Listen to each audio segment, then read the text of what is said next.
bienvenidos nuevamente a una nueva charla online junto a la Facultad de Agronomía de este ciclo que se ha llamado Agro Hoy, charlando sobre agronomía y ambiente. ¿Sí?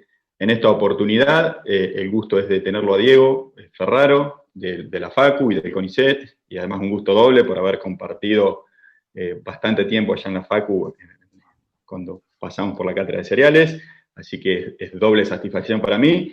Diego va a hablar sobre impacto ambiental de fitosanitarios, un tema interesantísimo, muy en boga, muy interesante su charla, así que creo que va a rendir sus frutos al final de la jornada, espero con consultas que ustedes van a hacer y pueden hacer interactuando con Diego, que yo se las voy a estar transmitiendo en vivo al finalizar la jornada. Como siempre les digo, la posibilidad de hacer consultas está debajo del reproductor, aquí mismo, en la página, ¿sí? Con comentarios, ustedes pueden ir dejando por escrito sus consultas. Cuando Diego termine su disertación, yo me voy a volver a sumar para comentarle todo lo que ustedes fueron consultando o comentando, ¿sí? Así que, Diego, ¿cómo estás por allá? Diego, desde Buenos Aires estás. Y acá estamos, Ramiro. Gracias por la presentación, gracias por la invitación. Estamos guardados como todos acá en Buenos Aires. Por lo menos el tiempo ayuda, acompaña. Pero bueno, contentos de participar en este ciclo de charlas que están armando con FAUBA, con Agroconsultas y en este caso charlando un poco de algunas de las cosas que pensamos desde la facultad para abarcar en este tema del impacto ambiental de fitosanitarios. Sí, Diego, la verdad que es particularmente interesante para nosotros y es, repito, un gusto que estés acá. Me alegra que te hayas sumado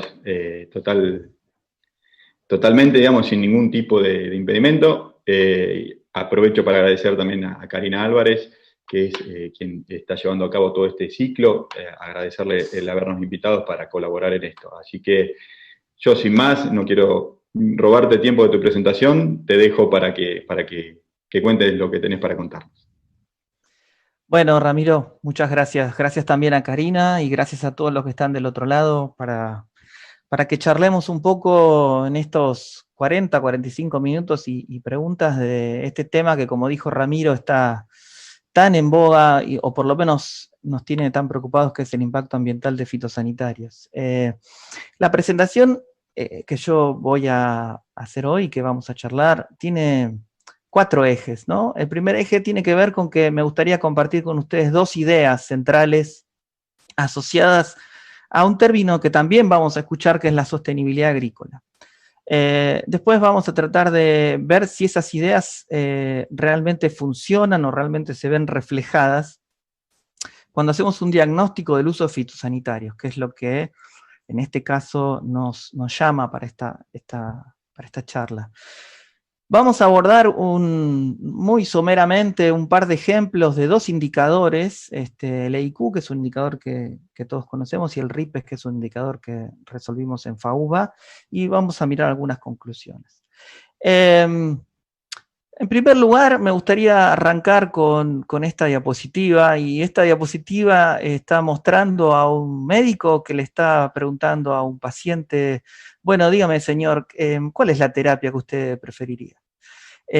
Y entonces el paciente mira ese cuadro y está tratando de dilucidar de ese enjambre de flechas, de rayas, de colores, bueno, los beneficios, los riesgos, los daños asociados a esas terapias.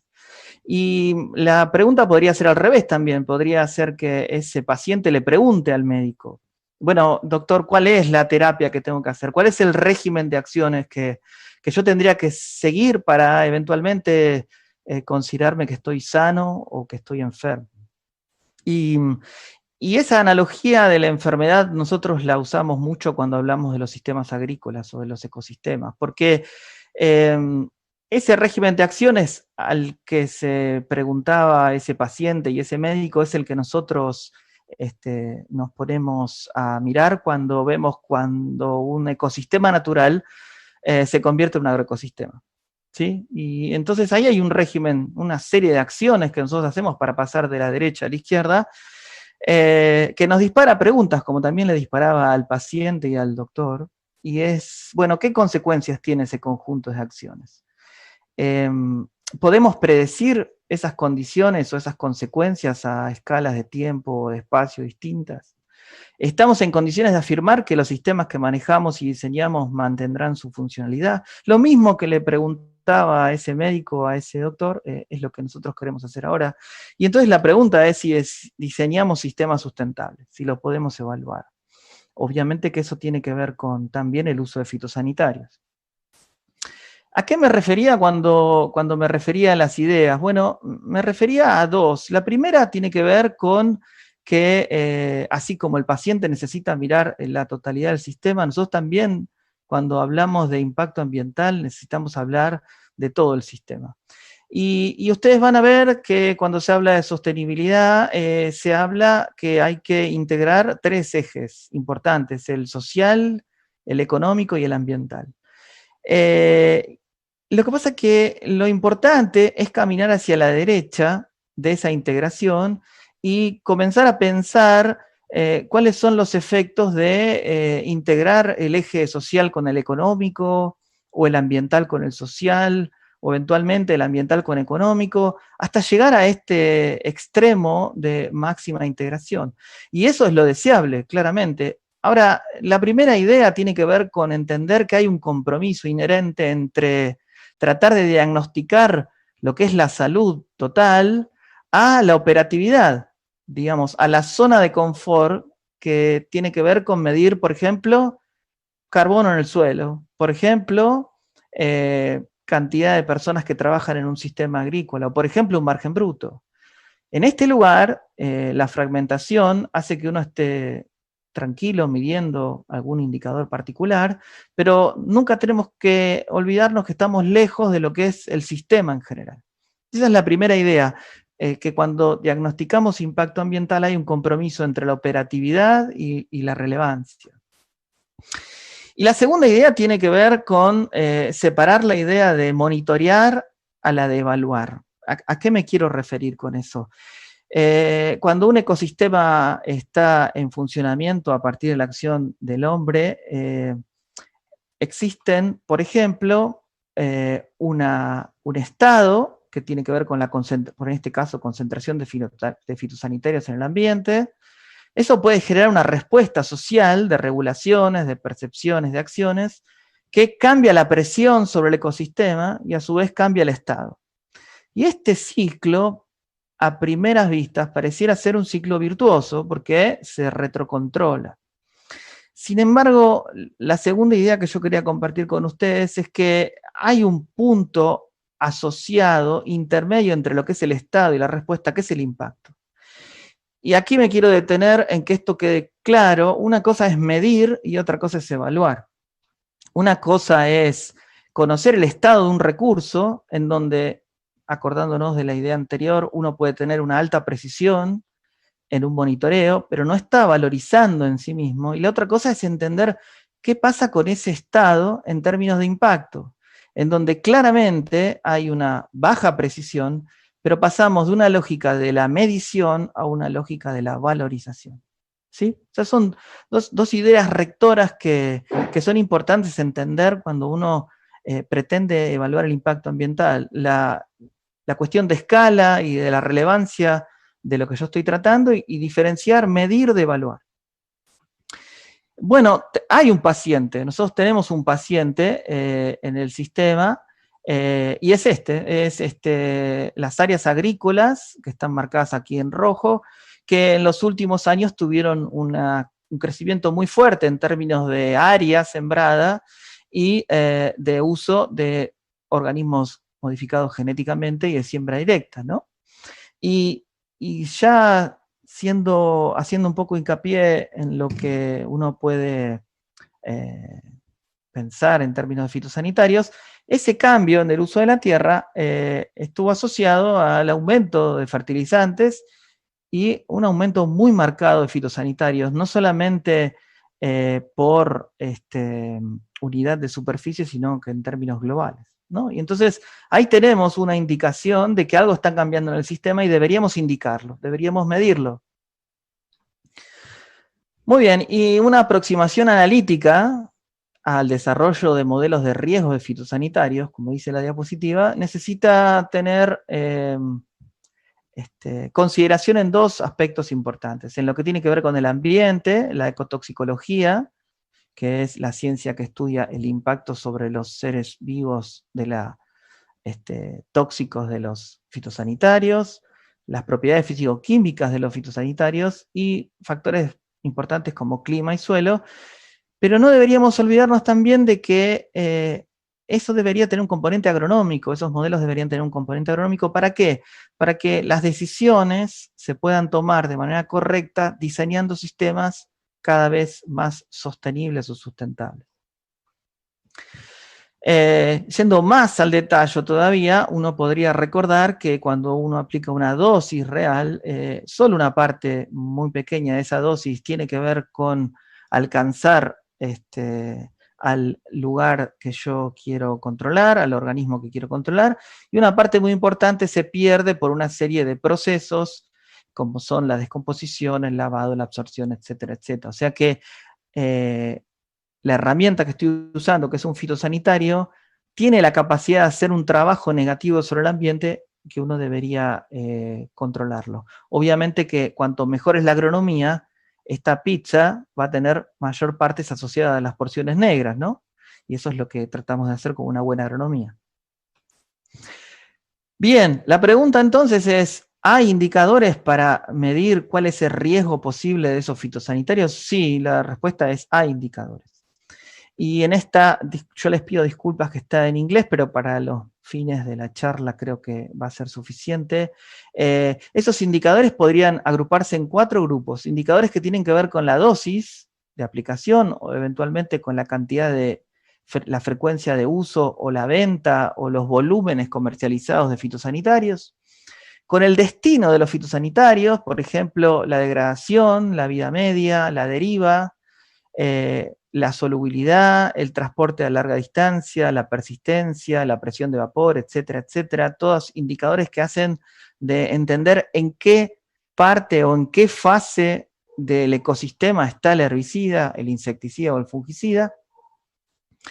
Cuestiones que tienen que ver con la exposición, que es, bueno, obviamente la toxicidad para convertirse en un riesgo tiene que asociarse a la exposición, que es el grado a la que un ser vivo está expuesto a un fitosanitario, y entonces tenemos esta sigla que significa el índice de concentración, de bioconcentración en peces, por ejemplo, de un fitosanitario, la fracción de ingesta o la solubilidad en agua también de los fitosanitarios, que nos da alguna idea de la exposición que pueden tener, por ejemplo, los organismos acuáticos o aéreos. Y después la toxicidad, que tienen que ver con las dosis letales sobre distintos gremios del ecosistema, incluidos los humanos. Entonces tenemos ahora una serie de indicadores. Si volvemos a la analogía primera del médico, el médico tiene una serie de indicadores, de análisis para aplicarle a ese paciente, pero la pregunta es, bueno, ¿cómo los integramos? ¿No? ¿Cómo hacemos esa integración? ¿Cómo pasamos, volviendo a esa diapositiva, de la particular a lo general, de las partes al sistema? ¿Sí? No nos olvidemos nunca de ese doctor que estaba ahí en las primeras diapositivas. Y entonces, hace casi 30 años, nosotros tuvimos un primer acercamiento, o la ciencia tuvo un primer acercamiento a esa respuesta de la integración con un indicador que probablemente muchos de ustedes lo conozcan, que es el IEQ, que es un indicador que tiene una serie de índices parciales, como la toxicidad aguda, la toxicidad crónica, la sistematicidad de los fitosanitarios, la toxicidad para peces, el potencial de lixiviación, etcétera, etcétera. Y entonces uno, cuando ve una fórmula como esta, claramente puede empezar a pensar que el camino se está dando hacia esa integración, ¿sí? Porque estoy poniendo más de un componente para medir, por ejemplo, el impacto sobre el trabajador, el impacto sobre el consumidor o el impacto sobre el subsistema ecológico. Muy bien. Usemos entonces este índice para pensar si parte de esas cosas que hablábamos al comienzo de la charla se aplican, si realmente es una integración y si realmente conocemos lo que hace ese integrador, ¿no? Entonces, la otra cosa que me gustaría contarles para que todos tengamos en claro qué hace el EIQ es que cada uno de esos factores que están aquí puede tomar valores de 1 a 3, ¿sí? Dependiendo de sus niveles lineales. Por ejemplo, si la dosis letal de un formulado, como está aquí, tiene valores hasta 2000, tiene un valor de 1, si tiene de 2000 a 5000, tiene valor de 2, si tiene valor de 5000 adelante, tiene valor de 3. Entonces, todos esos números se suman, se multiplican, tratando de integrar todo. Ahora, ¿qué hace un médico? ¿Qué hacemos nosotros cuando medimos el impacto sobre el ecosistema? Bueno, lo que hacemos es tratar de entender qué está haciendo la herramienta, ¿no? Entonces, miremos a ver si podemos entender qué hace la herramienta.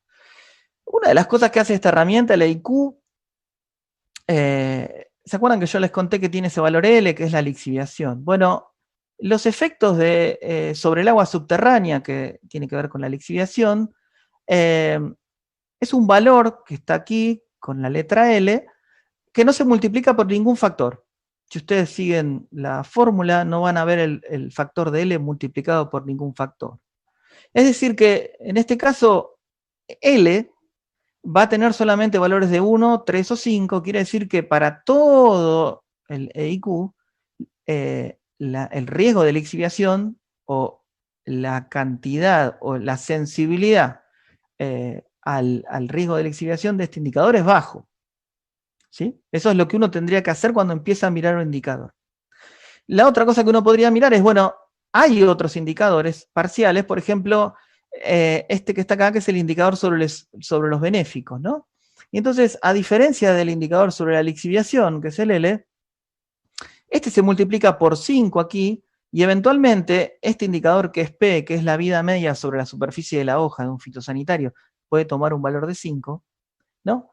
El indicador de B, que también puede tomar un valor de 5, nos hace ver que la toxicidad, el efecto de la toxicidad de los benéficos sobre el EIQ puede variar entre 5 y 125, ¿sí? Si estos valores tienen 1, este aporte va a ser 5. Si estos valores tienen 5 cada uno, el valor va a ser 125. Entonces, este ejercicio, ¿para qué nos sirve? Para entender algo que es clave en el impacto ambiental, que es cuál es la sensibilidad a los distintos factores del ambiente que tienen las herramientas que voy a usar. Y eso es clave. Y la otra cosa que hablábamos era la integración cuando empezamos la charla. Y entonces uno podría preguntarse, bueno, ¿cómo hace EIQ para integrar? Bueno, EIQ lo que hace es hacer un promedio, y el valor total del índice es un promedio del efecto sobre el trabajador rural, sobre el consumidor y sobre el riesgo ecológico.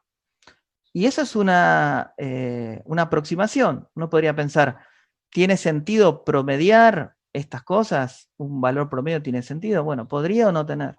Pero el punto al que me quiero referir es que es necesario conocer cuál es la lógica dentro del indicador.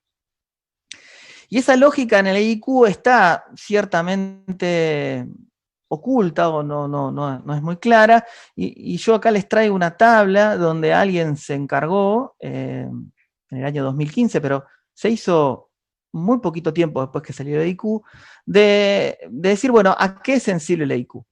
Y entonces fíjense, de todos estos valores que pide el EIQ, estos valores tienen que ver, uno lo puede mirar como el porcentaje, ¿no? 0,28 es el 28%.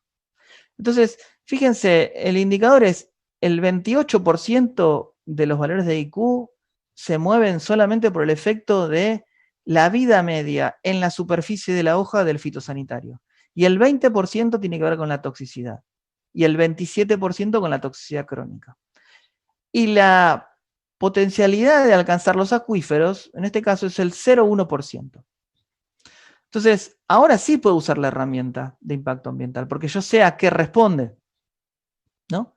Y entonces, eso es lo que uno debería hacerse cuando pregunta estoy usando una herramienta que mide el impacto ambiental, conozco los criterios que integran los distintos factores, los conozco, sé cuál es la sensibilidad a esos factores parciales, ¿puedo asociar un valor de indicador a un estado del sistema?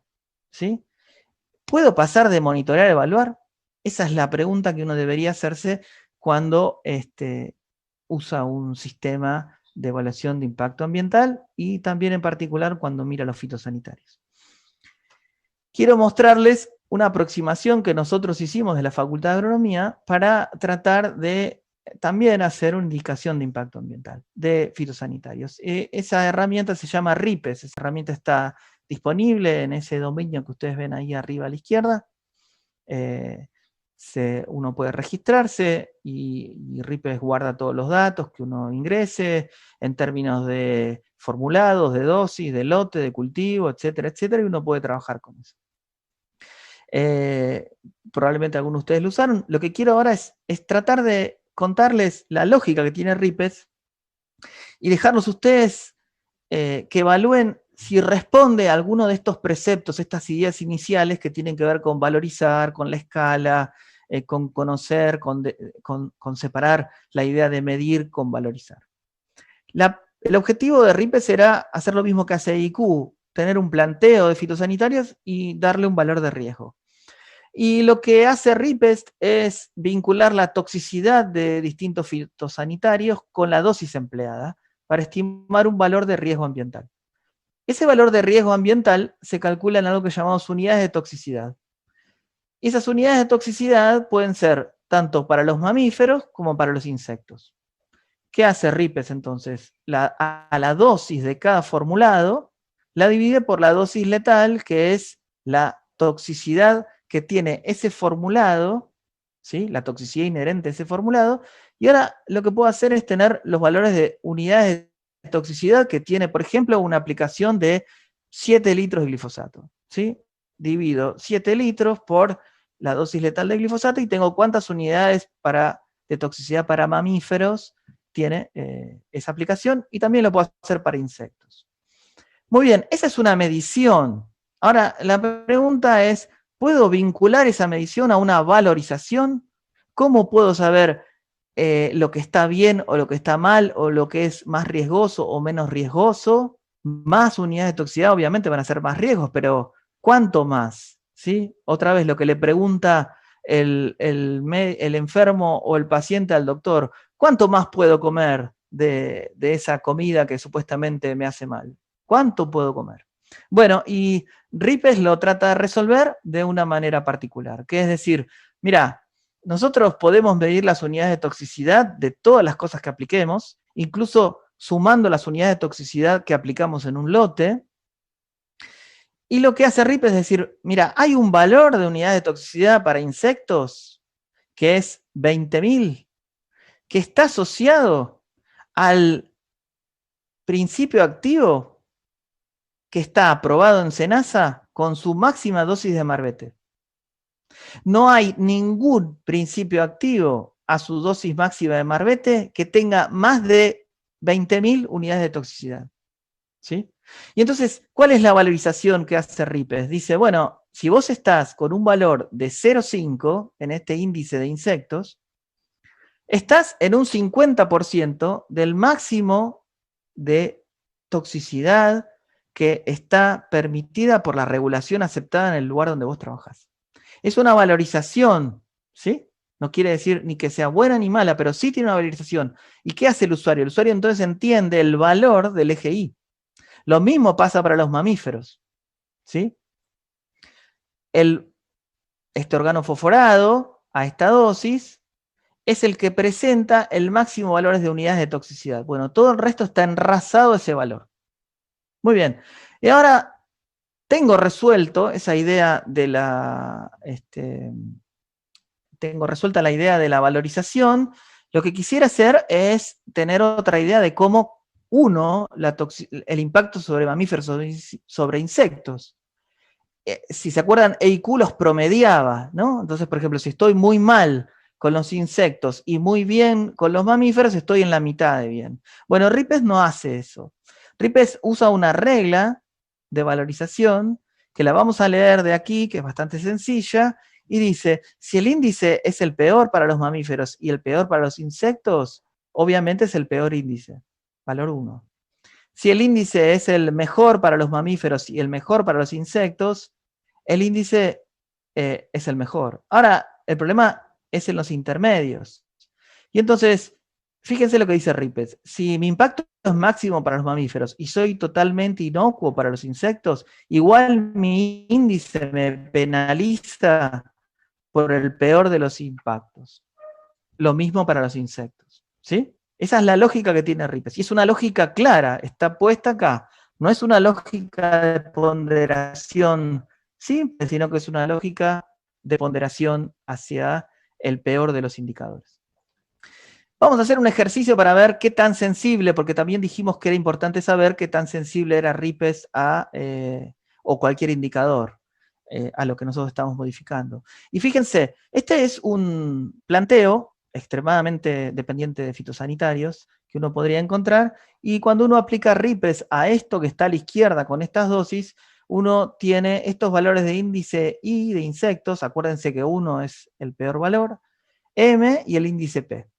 Vamos a ver qué pasa cuando hay decisiones de manejo que alteran o que cambian este perfil. La primera podría ser reducir esa dosis de paraquat, de ese herbicida, a la mitad. Y entonces, ¿qué hace Rippes? No reduce tanto su riesgo sobre los insectos, sí reduce sobre los mamíferos, pero fíjense que el índice general cae mucho menos que lo que cae el índice parcial, ¿no? ¿Qué hago? Retiro el paraquat. También cae no tanto los insectos, porque el impacto fuerte de este herbicida es sobre los mamíferos, cae el indicador sobre mamíferos, pero el indicador general no cae tanto. O sea, tiene un principio de precaución. Es muy difícil moverlo de ese indicador malo, pero vamos a ver que se va a poder mover. Puedo tomar otra decisión, bajar esa dosis que tengo de clorpirifos a la mitad. Y entonces ahí, como es un insecticida, el indicador de insecticida cae fuertemente, cae también del mamíferos, pero todavía no termina de caer fuertemente el indicador general. Puedo hacer reemplazos, puedo cambiar el clorpirifos por la damdacialotrina y también, fíjense, tengo un fuerte impacto sobre los insectos y empiezo a tener un impacto sobre el indicador general. Después de tener esta reducción, empiezo a tener un impacto sobre el indicador general. ¿Por qué es esto? Porque el indicador prefiere equivocarse y decir que estoy haciendo un impacto a lo inverso, a ser sensible para bajar cuando realmente no estoy bajando el impacto. También puedo retirar ese insecticida clorpirifos y vamos a ver que ahí a partir de eso empiezan a bajar los índices. Puedo sacar el peor de los herbicidas en términos de dosis letal y el peor de insecticida y también bajo, y entonces puedo hacer otras cosas y veo cómo el indicador empieza a bajar. O sea que ahora Rippes entendemos más o menos a qué es sensible, básicamente a reducir las dosis, a reemplazar los fitosanitarios y a eliminar los productos críticos. ¿Sí? Eso es a lo que nos ayuda Rippes. Y vamos a verlo en un ejemplo particular. Que es los datos de una empresa real en una campaña, una empresa que está en el oeste de la provincia de Buenos Aires, en el año 2018, que manejaba 29 lotes, 5 en cebada, 11 con maíz, 11 con soja y 2 con trigo, que hizo 306 aplicaciones con 38 formulados distintos y con 33 principios activos distintos. Y entonces el ejercicio de escenarios que yo les quiero mostrar es ¿qué pasaría si a ese perfil de esa empresa le aplico Rippes con ese perfil original que vimos recién? ¿Qué pasa si reduzco la mitad de la dosis de glifosato que usa en cada uno de esos lotes o que usó esa empresa en esos lotes? ¿Qué pasa si no uso glifosato? ¿Qué pasa si no uso herbicidas? ¿Qué pasa si no uso insecticidas?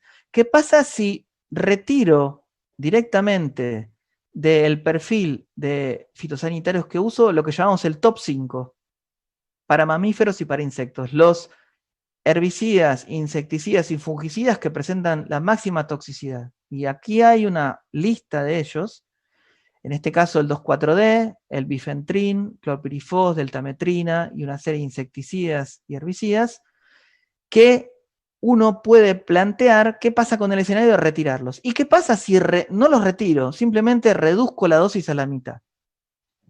Vamos a ver cuál es el resultado de ese ejercicio de simulación. Fíjense,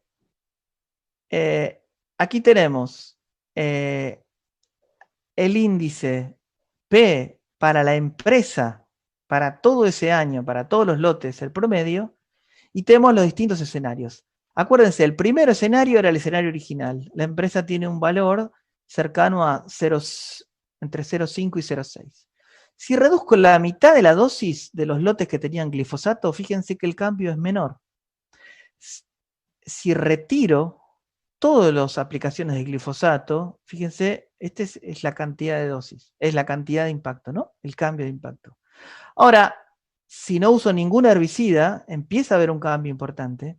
Si no uso ningún insecticida, empieza a haber un cambio más importante. Si retiro esos 7 productos críticos, fíjense el cambio que ocurre en el indicador. Incluso ese cambio es casi el 50% si los reduzco aunque sea la mitad. ¿Sí? Miremoslo un poco en términos porcentuales ahora. Ahora no tenemos más el original porque estamos refiriendo todos los valores en términos de cuánto cayó el indicador P en esos escenarios. La reducción del impacto medido por P cuando usé la mitad de dosis de glifosato fue cercano al 3%. Cuando retiré el glifosato no llegó al 10%. Ahora, tengo valores de reducción del 30%, del 50% y hasta del 80% a partir de retirar solamente esos principios activos que son críticos. Y una reducción cercana a casi al 38% cuando los reduzco a la mitad. ¿Sí? Entonces, ¿qué tenemos ahora? Tenemos un ejercicio que nos permite, después de entender a qué es sensible el ripest, tomar decisiones de manejo asociadas a la mejora del perfil de fitosanitarios que estoy usando. Miremos entonces una figura que trata de mostrar qué pasó con cada índice particular, ¿no? Y entonces, en las líneas verdes vemos lo que pasó con el indicador de insectos. Y entonces acuérdense, el 1 es el planteo original. Cuando retiro glifosato a la mitad o lo retiro totalmente o bajo los herbicidas, el impacto sobre insectos es relativamente bajo. Obviamente tiene un impacto fuerte cuando retiro los insecticidas. Obviamente también tiene un impacto fuerte cuando retiro el top 5. Y después la reducción es suficientemente grande, casi, como dice acá, del 20% cuando la reduzco a la mitad. Y lo mismo pasa con los mamíferos, ¿no? Tengo unas reducciones porcentuales de cuando, fíjense, solamente, y ahora estamos hablando de mamíferos, y es importante mamíferos porque tiene una correlación con la toxicidad humana. Cuando el escenario 2, perdón, que es reducir la mitad la dosis de glifosato en la empresa, el impacto se redujo un 10%. Y cuando lo retiro, el impacto se redujo en una sola campaña, ¿sí? Casi al 35%. ¿Sí? Y pasa cuando retiro los principios activos críticos, ¿sí? Y es importante lo que está escrito aquí abajo, que es que entonces uno tiene herramientas de esta manera para diseñar un sistema sustentable a partir de conocer cómo cambian los riesgos, porque conozco cómo funciona la herramienta, y esos reemplazos o eliminaciones deberían ir acompañados por una eficiencia de control equivalente, es decir, tengo que ser eficiente ambientalmente y eficiente agronómicamente, porque estos cambios tienen que mantener todavía el principio principal que tienen estas herramientas, que es controlar las adversidades. Para ir terminando, entonces, de lo que hablamos hasta ahora, era de ecotoxicidad, tanto en EIQ como RIPES hablamos de esta parte, pero lo que quiero dejarles también como idea, que cuando uno quiere entender el riesgo de los fitosanitarios, no alcanza con entender su toxicidad inherente, sino que tiene que entender cuestiones que tienen que ver con qué pasa con ese principio activo en el ambiente, su solubilidad, su volatilidad, su vida media, y también cómo es el ambiente, cómo es el suelo, la textura, la materia orgánica, la porosidad, la cobertura y el clima. Cuál es el clima, las precipitaciones, la temperatura, etcétera, etcétera. ¿Por qué? Porque todo lo que tiene que ver con el principio activo nos habla del peligro, ¿sí? El peligro asociado a las herramientas que usamos. Y todo lo que hablamos de clima, suelo, nos habla de la exposición, y entonces el riesgo real es aquel que intersecta al peligro de las herramientas que usamos con el grado de exposición a las que estamos expuestos. Y entonces el desafío, ¿cuál es? El desafío es claramente tener indicadores que sean claros, indicadores que entendamos para qué funcionan, indicadores que podamos usarlos, que sean adoptables, que sean mejorables y que permitan ser prescriptivos, como vimos en el ejemplo anterior, que permitan a mí tomar una decisión que me haga sesgar el sistema hacia una condición más deseable. Bueno, obviamente que ese tipo de indicadores son más complicados de los indicadores que se basan como el EIQ o como RIPES solamente en toxicidades. Y acá les traigo una diapositiva para que veamos simplemente, bueno, la cantidad de variables que tendríamos que tener en cuenta, y de hecho las tenemos en cuenta en trabajo que estamos haciendo ahora para mejorar RIPES, en entender cuál es el riesgo de que un principio activo esté expuesto en el suelo. Y entonces uno tiene que entender cuestiones que tienen que ver con el manejo, su estadio, el rastrojo, la labranza, el historial de aplicaciones, el clima, el sitio, cuestiones que tienen que ver con la físico-química del fitosanitario, y esto nos explican procesos claves como la absorción en la materia orgánica, la biodegradación, la volatilización, y todo eso debe ser integrado para realmente tener, como decíamos antes, una idea real del riesgo. Algunas cuestiones para discutir y para habilitar la cuestión de preguntas, y no ser yo soy el único que puede hablar en este rato, es que cuando hablamos de indicadores ambientales, tenemos que tener en claro que la estructura debe ser clara. Digamos, que debemos entender la estructura que tiene un indicador ambiental, no solo para entender lo que está midiendo, sino para esto que es muy importante, para transferir esos resultados. Por un lado, los usuarios, como dice aquí, deben poder interpretar esos resultados como un reflejo de un estado que sea unívoco y que permita ordenar y jerarquizar alternativas de manejo. Es decir, cuando recibo un indicador, un valor, ese valor me tiene que permitir a mí entender qué tengo que modificar del sistema para alcanzar un valor deseable. Eso tiene que ver con los usuarios de los indicadores. Y además que un valor de 29, por ejemplo, por sí mismo tiene que tener un valor. Tengo que entender qué significa 29.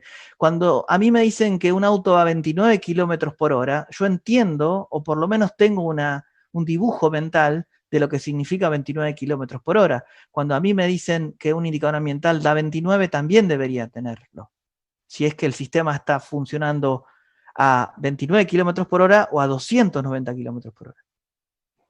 Eso tiene que ver con los usuarios. Y los técnicos, como decíamos al comienzo, deben poder identificar las limitaciones que tienen esos resultados de las distintas herramientas para evitar llegar a conclusiones erróneas, ¿sí? Y entonces, las últimas 4 ideas que quería dejarles a ustedes es que la idea de sostenibilidad, la idea del impacto ambiental es una idea dinámica. No hay un modelo fijo sustentable, porque estamos trabajando con modelos biológicos que evolucionan y cambian. Entonces, la idea de sostenibilidad se puede lograr en el tiempo y en el espacio por distintas articulaciones de las variables agronómicas que manejamos. Y los indicadores deberían seguir esa lógica, informando sobre procesos que son claves. Por ejemplo, cuando uno habla de fertilización, es clave entender el potencial de mineralización que tiene un suelo. Ese es un indicador clave sobre un proceso clave. Los indicadores deben ser claros y transparentes, no solamente para entender lo que dicen, sino para que haya un desarrollo continuo sobre su estructura, para que eso, a medida que aprendamos más, podemos hacer mejores indicadores. Para algo que es muy importante, para mejorar la comunicación, nosotros hacemos indicadores para que los indicadores se adopten, y se adoptan en un proceso de transferencia. Si los puntos de claridad, transparencia y entendimiento de esos indicadores no están sobre la mesa, es muy difícil que el proceso de transferencia funcione y más aún que el proceso de adopción se consolide. También esos indicadores deben integrar visiones. Yo ahí puse academia, productores, Estado. Esto es una idea un poquito de una escala mayor que tiene que ver con la gobernanza de los recursos naturales. La manera en que hacemos indicadores no puede ser ni del sistema científico puro, ni del sistema productivo, ni del Estado. Tiene que ser una construcción multidisciplinaria, tanto en lo que tiene que ver con entender el sistema, hasta entender para qué está diseñado ese sistema. Y esta última parte también es clave. El desafío es diseñar herramientas simples que se puedan usar, pero que su base de construcción sea sólida, ¿sí? Para que los usuarios todo el tiempo estén chequeando sus acciones y entiendan qué compromisos hay. Hay un montón de indicadores que son extremadamente complejos, que son tremendamente importantes para indicar cosas, pero que fallan en el término de la adopción, porque en definitiva, quien está tomando la decisión sobre cómo articular ese sistema agrícola es el productor. Bueno, eso es todo lo que tenía para decirles. Gracias a todos por la atención y estoy disponible para todo tipo de preguntas, no, para preguntas que tengan que ver con lo que hablamos en estos 40 minutos. Bueno, Diego, muchas gracias, muy claro todo, me encantó. Ahora, como decís, vamos a pasar el espacio de las consultas. Hay algunas, yo me quedo un poco con las conclusiones para seguir el hilo y después cambiar de plano si se quiere, que es con lo último que mencionabas de la complejidad de estos indicadores y que se contrapone con la simplicidad tal vez de uso. Entonces la pregunta es si vos crees que los productores, que estás en contacto, digamos, con estos sistemas y metodologías, si crees que los productores lo están utilizando, si hay productores que realmente lo utilizan, ¿sí? Medir y evaluar, como bien vos decís, o no. O todavía en Argentina estamos lejos de, o no lo estamos usando. No, sé si mira, lejos, pero... Ramiro, no, vos lo dijiste bien cuando empezó la charla. Dijiste, este es un tema que nos interesa a todos. Lo dijiste cuando empezó la charla. Y realmente es un tema que interesa a todos. Y te contesto con números y con percepciones. Ripes tiene aproximadamente 1.800 usuarios únicos y tiene 4 años de vida. Hay 1.800 usuarios que lo usan sistemáticamente para entender qué está pasando con sus lotes. Nosotros de la facultad recibimos muchísimas preguntas acerca de cómo podemos, qué herramientas existen y cómo podemos hacer eso. Mi idea es que el productor está muy abierto a usar estas herramientas y especialmente a ponerlas, y eso es lo que yo hago mucho hincapié, en el marco de la idea de la eficiencia ambiental. Los sistemas agrícolas están diseñados para producir y para generar renta y productividad y a su vez pueden tener un daño ambiental o un impacto ambiental. Lo que nosotros necesitamos es integrar esas dos cosas y es apuntar a diseñar sistemas que maximicen su productividad por unidad de daño. Obviamente vamos a disminuir el daño, pero tenemos que conocer cuál es el retorno que también tiene el sistema. Entonces, hablando así, cualquier productor está totalmente dispuesto a mantener su productividad reduciendo el impacto ambiental. Y lo que hace es aumentar su eficiencia ambiental. Hacia eso es donde tendríamos que ir. ¿Sí? Clarísimo. Y casualmente hay una consulta un segundito, de Jorge Gut, que dice, la pregunta era si se puede mantener la productividad utilizando técnicas de bajo impacto ambiental, bueno, es lo que en cierta forma acabas de decir.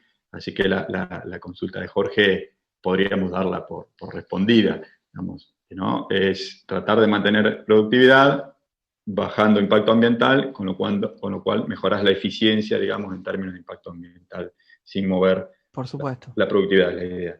Ahora, ¿hay alguna manera sencilla o indicadores sencillos que puedan ser los que primero se comiencen a aplicar? O vos mostraste ejemplos muy claros. Ahora, ¿vos crees que esos van a ser aplicables? ¿Están siendo aplicados? Vuelvo sobre lo anterior, digamos. ¿O Mire, qué ideas podés te pongo darnos una... vos? Sí, De decir, che, anímense, empiecen por acá. Bueno, vos mencionaste a Ripes. Espero que ahora tengas una ola de nuevos usuarios únicos en Ripes, como más allá de los tantos que ya tenés, que acabas de mencionar, pero digo, si vos podés dar un par de lineamientos de dónde podemos centrarnos nosotros desde el lado de la producción, sí, bueno, voy a empezar a hacer algo, por lo menos sencillo y simple, pero hago, ¿sí? ¿Se entiende a mirá, dónde voy, Diego? sí, vamos el ejemplo lo vamos a hacer con Ripes, pero podríamos hacerlo con cualquier indicador. Tengo que diseñar mi sistema de protección del cultivo de soja de la campaña que viene. Y entonces este es el paquete tradicional que yo usaba para controlar chinches, lepidópteros en soja usualmente. Bueno, ¿cuál es el impacto con Ripes que tiene ese indicador? ¿Qué pasa si yo reemplazo alguno de esos formulados por otro?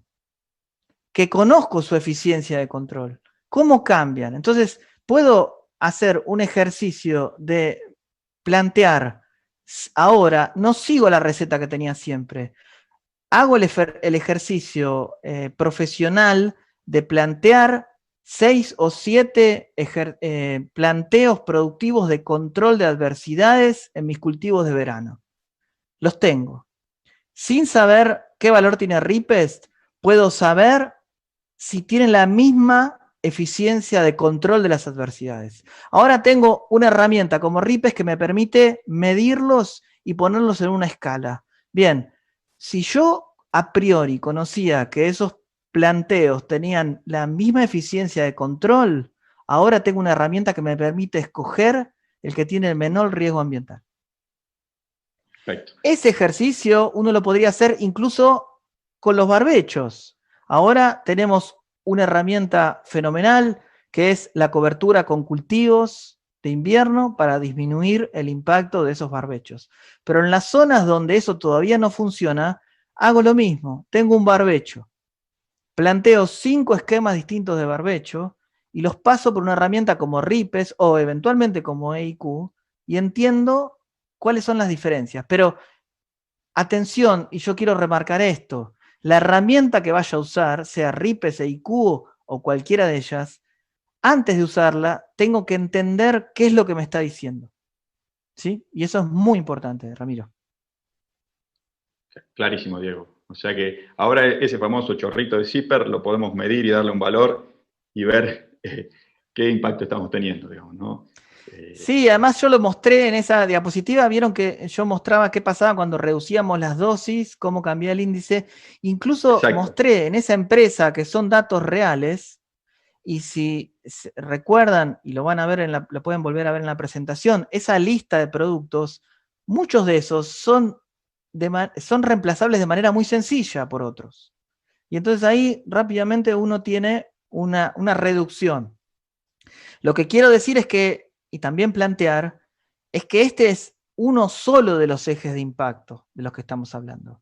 Hay otros ejes de impacto. Ahora estamos hablando de fitosanitarios, pero hay ejes de impacto que tienen que ver con el balance de carbono, ejes de impacto que tienen que ver con las rotaciones, ejes que tienen que ver con el paisaje. Pero lo que me gustaba a mí era poner este marco general de que cada vez que uno tiene que ver, cuando habla del impacto ambiental, tiene que analizar como ese médico qué les dice esas herramientas y para qué funcionan. Porque si no, puede tomar decisiones erradas. Y es peor a veces una decisión errada que la no decisión. Clarísimo. Bueno, seguimos con alguna otra consulta. de Alejandro Tosini. ¿Hay algún índice que cuantifique el impacto ambiental del conjunto de agroquímicos aplicados a un cultivo? Creo que eso es lo que haces con RIPES, o incluso el otro índice, el EIQ, y dice sí, que permita evaluar alternativas de manejo o productos de esa perspectiva. Entonces, Alejandro, solo para refrescar tu consulta, pero entiendo que queda respondida, si no, estás en tu derecho de hacer una nueva. Aprovecho para decir que se sumó una persona que es médica y pedía permiso para estar, es todo lo contrario, es un gusto de que estés, Evangelina. Va una consulta de María, San Martín, un gusto que estés también, María. Dice si se puede modelar el efecto de reducir aplicaciones en una campaña sobre la otra campaña. La que viene, ¿no? La siguiente. Claro, eso es una idea muy buena, es una pregunta muy buena la de María. RIPES lo que hace es evaluar las acciones. Entonces, RIPES lo que dice es, bueno, tu acción tiene este grado de riesgo, pero si vos generás ese grado de riesgo o impacto, no presupone que la misma acción el año que viene va a tener más impacto porque tu sistema se degradó. Eso no lo hace RIPES, ¿sí? Lo único que hace RIPES es eventualmente mirar año a año o eventualmente mirar muchos años y ver cómo es el impacto en los años. Pero lo que no considera es, que creo que es a lo que se refiere María, es cómo va, si yo, por ejemplo, el año 1 en la rotación tengo un índice 1 que tiene un grado de impacto muy fuerte, el año 2, el mismo impacto va a ser, digamos, la misma acción riesgosa va a tener mayor impacto porque el sistema está más degradado. Bueno, eso RIPES no lo hace. Genial, gracias Diego. Otra consulta de María es si tenés un mapa de RIPES de la región chacopampeana que mostraste hoy, digamos, ¿no? La que mostraste al inicio, si hay algún mapa de RIPES.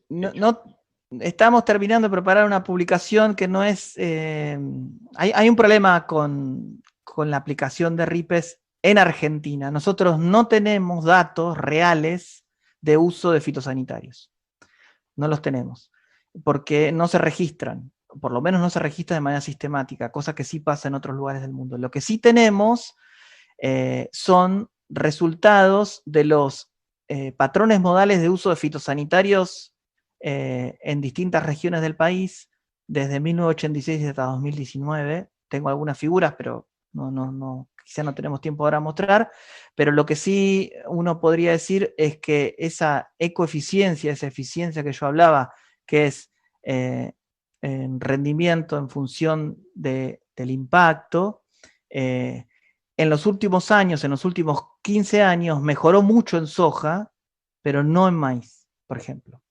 Y además, en general, cuando uno mira previo a las etapas de la adopción de siembra directa, tiene valores de impacto altísimos, porque lo que pasó en los últimos 30 años fue que se retiraron una serie de productos que tenían un impacto fuertísimo, el paratión, el endosulfán y una serie de productos que lo que hicieron fue que el sistema vaya virando hacia un sistema menos tóxico. Pero el principal problema para no poder tener ese mapa de riesgo es que no tenemos registros de las aplicaciones reales en el territorio que hay en Argentina. Gracias, Diego. Bueno, otra consulta de Alejandro Tosini. Dice, bueno, te felicita por la charla. Dice, si hay alguna manera de incluir la variable tiempo o momento en la aplicación, ¿sí? Dado considerando que los agroquímicos no se aplican todos juntos en el tiempo y entonces el impacto puede ir como diluyéndose en el tiempo. Y esto te lo uno a otra consulta, de paso, que hace Julieta Robredo sobre qué variables están desarrollando para incluir en RIPES, por si llega a ser el tiempo, ya quedan respondidas las dos, quiero decir, ¿sí? O si incluirán parámetros que ya están en el EIQ. Y lo principal, ¿cuándo estará disponible, ¿no? Bueno, lo que estamos tratando de hacer nosotros, RIPES en la web es la tercera versión, RIPES 3.0. La cuarta versión, RIPES 4.0, si tenemos suerte, va a estar a fin de año, quizá un poco más, dependiendo del aislamiento, pero la idea es que, si recuerdan esa diapositiva que yo les mostré, que el riesgo es la unión del peligro y la exposición, Ripes es la burbuja superior, está asociada al peligro, inherente de lo que aplico. Y el riesgo va a tener que ver con que el usuario se va a poder posicionar en un lugar, va a poder, al posicionarse en su lugar, va a poder saber con un pronóstico climático cuáles son las variables que se asocian a la posibilidad de que haya deriva o no. Con el suelo va a poder tener una predicción del riesgo de que un fitosanitario alcance un agua subterránea o tenga runoff, y con algunas preguntas acerca de cómo está aplicando el volumen, la presión, el tipo de pastilla. Con todo eso, nosotros vamos a poder, preguntando algunas cosas preguntándole al usuario y otras cosas capturándola desde sensores remotos, vamos a poder decirle a un usuario, si el día 1 de agosto decide hacer una aplicación con ese perfil ecotoxicológico, en ese lugar, ¿qué riesgo tiene de que esa aplicación alcance alguna de las 3 fases? El aire, el agua o el suelo. Esa es la idea de la evolución de Ripes, ¿sí? No tiene el tiempo porque estos tipos de modelos son modelos de riesgo que lo que tratan de hacer es identificar el riesgo de una acción en un momento en particular, no de la degradación del recurso natural a partir de esa acción. Son modelos que anticipan el deterioro, son modelos a priori. Esa es la idea un poco de este tipo de modelos. Pero bueno, estén en sintonía en FAUBA y esperemos que para 2021 tengamos esa versión mejorada de Ripes. Diego, esperemos, muchas gracias. Otra consulta, bueno, de Robin Navarrete, no sé si te suena, es de Colombia, pasó por la cátedra también. Bienvenido, Robin, a la charla. Me suena. Bien, dice que Ripes tiene como base mediciones in situ. Bueno, eso tal vez puedas explicarlo claramente, o quedó en tu charla, y si se podría llegar a usar fuera del contexto de Argentina. Sí, Ripes se puede usar en cualquier contexto que tenga que ver con el uso de fitosanitarios. Y encima se puede hacer en cualquier contexto porque todos sabemos, en cualquier lugar del mundo, cuando aplicamos Ripes, que 0,7 del valor corresponde al 70% de la toxicidad máxima aprobada por SENASA en Argentina. Eso por un lado, o sea que se puede usar en cualquier lugar. Se puede usar para frutales, se puede usar para... Nosotros lo tenemos para agrícolas, pero en la estructura de la web de Ripes hay aproximadamente 3.800 formulados ingresados. Así que, digamos, eso no hay problema. Con respecto a las mediciones in situ, no. Ripes funciona con valores de dosis letal para mamíferos e insectos, que son los valores de Marbete cuando se registran los principios activos. Y lo que probablemente pregunta Robin tiene que ver con la pregunta del millón, que es que Ripes o cualquiera de estos indicadores tendría que tener en el EGI la valorización real sobre cuántas unidades de toxicidad soporta el sistema para que se altere el EGI, por ejemplo, el servicio de polinización, ¿no? Esa es la pregunta del millón. Y esa es la pregunta que es muy difícil de responder. Entonces, la manera en que respondimos nosotros con Ripes es valorizar a partir de una normativa. Es decir, bueno, esto es lo máximo que tolera el sistema. Bueno, Diego, gracias. Una consulta de Leandro Sequeira. Dice, bueno, muy buena la presentación. Dice, si existe o se está trabajando en algún índice que sea capaz de estimar el impacto asociado por aplicar fitosanitarios en la productividad del suelo. No, por lo menos no, que yo sepa no, pero ¿cuál es el problema? El problema es que los microorganismos del suelo tienen una sensibilidad particular que es distinta a la sensibilidad de los mamíferos, de los peces o de los insectos. Algunos de esos fitosanitarios tienen en su proceso de aprobación estudios ecotoxicológicos sobre organismos del suelo, pero todos no. Entonces, el problema del desarrollo de indicadores sobre organismos del suelo es que al tener esa data faltante, uno no podría hacerlos extensivos a toda la paleta de pesticidas o de fitosanitarios usados. Pero la misma lógica de aproximación que RIPES que tiene para insectos y para mamíferos podría tenerlo para insectos, para organismos del suelo, para, por ejemplo, hongos y bacterias, ¿no? Genial, gracias.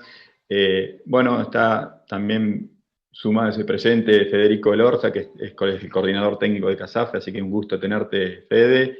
Y él solo remarca y destaca lo que vos dijiste en tu cierre, que estos son indicadores de toxicidad y son parte de la evaluación del riesgo, pero no son la evaluación del riesgo, ¿no? Que esto que va más allá del riesgo de un producto fitosanitario, no tiene que ver solo con la fitotoxicidad, sino con muchas otras condiciones que lo rodean. Así que gracias, Federico, por el aporte. Perdón, Ramiro, pero gracias, Federico, y quería agregar algo sobre eso para entender los alcances de, por ejemplo, un indicador como RIPES. Si yo tengo un establecimiento que tiene 10 lotes, uno tiene 5 hectáreas y tiene un valor de RIPES de 1, y el resto tienen 100 hectáreas cada uno y tienen un valor de RIPES de 0, cuando yo pongo todo en RIPES, no lo puede tipificar de alguna manera. O sea, RIPES lo que hace es medir la peligrosidad de una acción en una unidad de superficie, ¿sí? Pero el riesgo, por ejemplo, cambia si lo que yo estoy haciendo lo hago en 1 hectárea o en 1.000.000 de hectáreas. Entonces, bueno, ese es un análisis de otra escala, de la cual, obviamente, se va a brevar de la peligrosidad de las acciones que yo hago en un lugar. Bien, aprovecho que estamos hablando con Federico virtualmente, si se quiere, que él aclara que la toxicidad de los productos fitosanitarios es de los formulados en Argentina. En otros países tienen valores de DL50 del principio activo incluso. ¿Sí? Solo como para enriquecer la discusión. Hay otra pregunta de Fernando Pérez Ezeiza, muy interesante, que dice muy interesante va a ser si lograste correr lo que él propone, pero si pudiste hacer esos mismos manejos que vos modelaste con RIPES, hacerlo con EIQ, seguramente debiste tomar muchos supuestos, y si en base a ello pudiste evaluar la sensibilidad de cada uno. Sí, yo no lo quise mostrar porque en un momento no quería que parezca mostrar lo bueno de RIPES y las debilidades de EIQ, pero sí lo hice y algo que no conté es que EIQ cuando se usa a valores de dosis por hectárea es tremendamente sensible solamente a la dosis. O sea, hay un montón de trabajos que lo muestran. El 98% de la variación de EIQ cuando uso con dosis aplicadas tiene que ver con la dosis que yo hago, no importa qué estoy aplicando ni qué toxicidad tiene. Yo puedo hacer lo puede hacer cualquiera que usa EIQ, haga un gráfico que ponga en el eje Y el EIQ y en el eje X la dosis aplicada y le va a dar un R cuadrado de 98. Que eso quiere decir que cuando uso las dosis de campo, el EIQ no tiene ninguna sensibilidad a lo que cambio. Simplemente cuando hago más cosas o cuando aplico más cosas, no importa que el valor de EIQ es mayor. Por eso no hay una correlación entre RIPES y EIQ. Bueno, creo que hemos respondido casi todas las consultas. Disculpen si se me pasó alguna. Ha sido un gusto nuevamente tenerte acá en casa.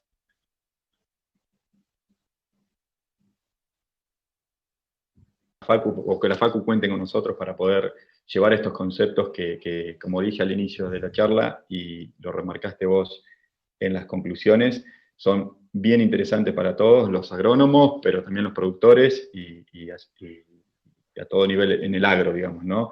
Y si te fijas también para el resto de la sociedad, hemos tenido, como dije hace un ratito, una médica pidiendo permiso para entrar y para ver la charla, o sea, y acaba de aclarar que le sirvió muchísimo, y te agradece, Diego. Bueno, de nada. Y yo quiero aprovechar... Agradecemos obviamente a toda la audiencia que ha escuchado con atención seguramente y obviamente a todos los que hicieron consultas.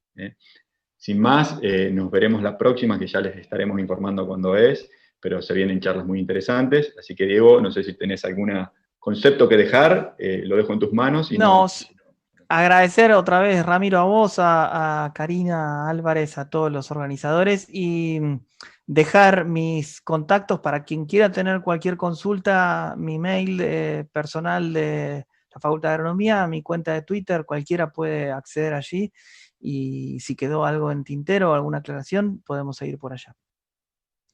genial, gracias Diego, gracias a Muy todos. bien, saludos a todos. Adiós.